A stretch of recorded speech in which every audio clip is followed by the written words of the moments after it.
Hello friends, నేను వెంకిని. Video మీకు నచ్చితే లైక్ చేయండి, షేర్ చేయండి, సబ్స్క్రైబ్ చేయండి. ఈ రోజు మనం గుడివాడ ప్రభాకర్ గారి మకాంకి వచ్చామన్నమాట. ఈరోజు ఇది ఫామ్ టూర్ లాగా చేద్దామని. ఈ అన్న మీ పేరేంటి? సూర్యనారాయణ, సూర్యబాబు అంటారు. గుడివాడ ప్రభాకర్ కోలబెట్లో ఉంటున్నా సూర్యబాబు అండి. సూర్యబాబు గారు ఇప్పుడు ఈ ఫామ్ టూర్ అనేది మొత్తం తిప్పి చూపిస్తారు అన్నమాట మనకి. కోడిని బట్టి రేట్ అండి, రేట్ని బట్టి వస్తువు వస్తుందండి. అదే ఈ రేపొద్దున పండగకి కట్టే కోల్డ్ అండి, రేపు సంక్రాంతి కట్టే కోల్డ్ అండి.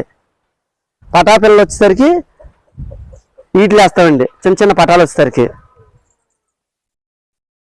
చిన్న చిన్న పటాలు దీంట్లో వేస్తామండి. ముగిసేట అయ్యేందుకు బయటకు వస్తాయి. ఇలా మట్టి వేసుకొని ఉంచుకుంటే కోడి ఎట్లా ఎరిగింది ఏంటి అనేది, రోగం వచ్చిందా లేదని తెలిసిపోద్ది. అదే ఇసుకలు వేస్తే కోడి రోగం ఉన్నది తెలియదు, ఎట్లా ఉన్నది తెలియదు. అది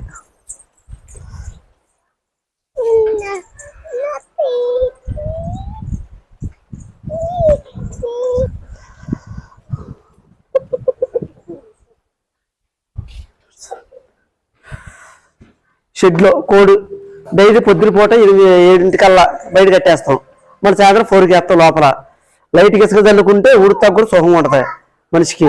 ఇలా గట్టుకున్నప్పుడు ఏమైందంటే కోడి వాగం వచ్చింది లేనిది ఎట్లా ఉందన్నది అర్థమైపోతుంది. కోడి పుంజు మనకు డైలీ చేసి అదే పని కాబట్టి మనం అది ఈ పందెం కొట్లు కోడి పుంజులు ఎట్లా వేసుకోవచ్చు. పందెం కొట్టిన కోడి పుంజులు అన్ని రకాలు ఉన్నాయి ఇక్కడ. ఈ పందెలు కొట్టిన ఎట్ల మీద వేసుకుని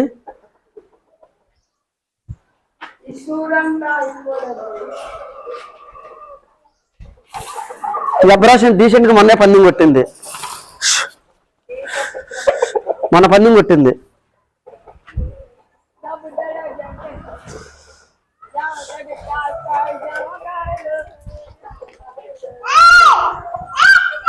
ఈ దొడ్లో 250 శాలరీ ఉందండి ఇప్పుడు ప్రస్తుతానికి.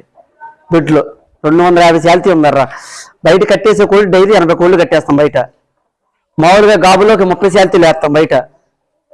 అది దెబ్బల కోళ్ళు అన్న కొన్ని దెబ్బల కోళ్ళు కొన్ని ఉండే. మామూలుగా సజ్జుల్లో పడ్డ కోళ్ళు ఇలా గాబులు వేస్తుంటాం.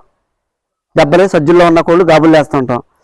బయట రెడీమేడ్గా వాళ్ళకి ఎంత కావాలంటే అంత కట్టేసుకునే కోళ్ళు మొత్తం బయటే ఉంటాయి రెడీమేడ్గా.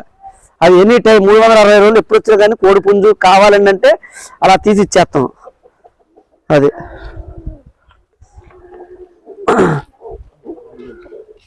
అవి సజ్జుల్లో మామూలుగా బయటే ఉండేయండి. సజ్జు వచ్చిన తర్వాత బయటికి వేస్తాం. వారానికి 2 సార్లు ఈతలు వేపిస్తాం సజ్జు ఫ్రెష్గా రావడానికి. అది వారానికి 2 సార్లు ఈతలు వేపిస్తాం సజ్జు ఫ్రెష్గా రావడానికి. సజ్జులో కోడి అది కోడి పిల్లు బట్ట పడకుండా నీట్గా ఉంచుకుంటాం. అది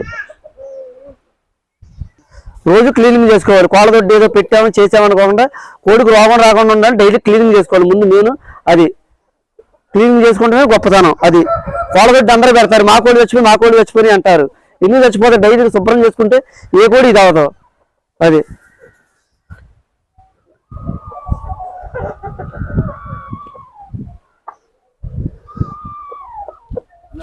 అంటే దెబ్బలు కూడా ఇక్కడ వేస్తామండి మనం. చెప్పి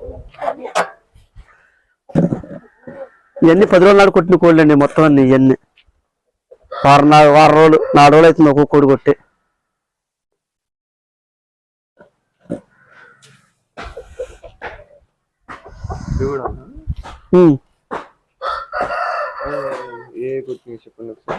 ఇది పందెం కొట్టిందే, కారు అవకొచ్చింది లైట్ గా. ఇది పందెం కొట్టిందే, రెక్క అవక కొంచెం. ఇవన్నీ పెట్ల మీదకే 1,2 లక్షలు కొట్టిన కోళ్ళు ఇవన్నీ. ఈ సజ్జుల్లో ఉండని చెప్పేసి కొన్ని కోళ్ళు బయటికి తీయలే. ఈ 2 పందాలు చేసింది 3 లక్షలకే.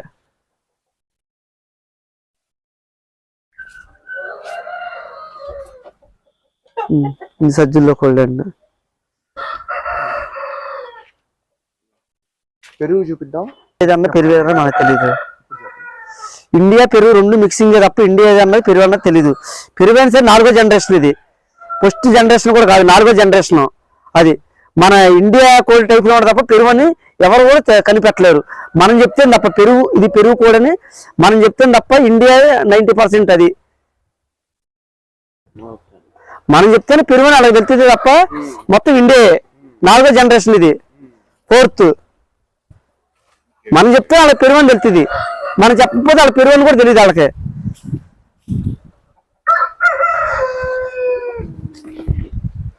ఈ కారాలు బ్రీడింగ్ కి పిల్లలకి సెక్షన్ ఇది. ఏ కానా కా కానా బ్రీడింగ్ పిల్లలు ఉంటాయి. అది 2, 3 మొత్తం 11 కానాలు. 11 కానాలు 5 కానాలు బ్రీడింగ్ ఉంటాయి, 5 కానాలు పిల్లలకు ఉంటాయి. అది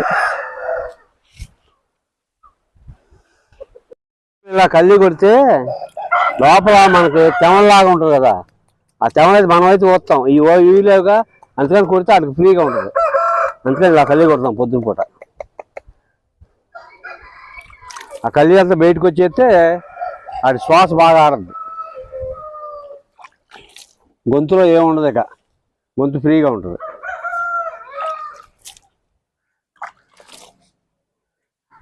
ఏమన్నా సజ్జులో ఉంటే సజ్జు ఈకలు ఉన్నాయి అనుకోండి, సజ్జులో ఈకలు ఉంటే ఇట్లా వాటర్తో తడుపుతాం.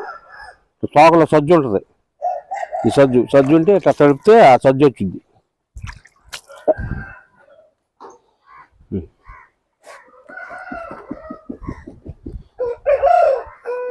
పండక్కి గత 20 సంవత్సరాలు బట్టి ఈయన తయారు చేస్తాడు.